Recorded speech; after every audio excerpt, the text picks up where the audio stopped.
या घडीची सगळ्यात महत्त्वाची बातमी आहे। संशयित आरोपीचा नवीन सीसीटीव्ही फुटेज आता समोर आलेला आहे। सैफ अली खानवरील हल्ला प्रकरणात पोलिसांनी हे नवं सीसीटीव्ही फुटेज आता जारी केलेलं आहे। सुरुवातीला संशयित आरोपी जिन्यावरून उतरताना दिसतोय, तर आता हा संशयित आरोपी जिन्यावर चढताना आपण पाहतोय।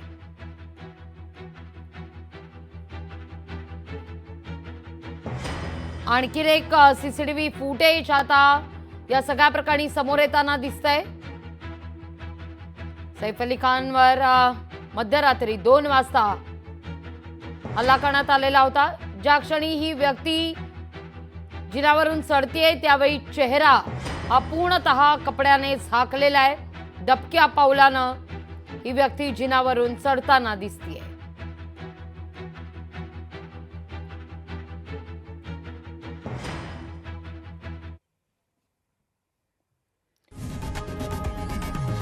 लोकशाही मराठी ऐका, पहा, जागरूक रहा।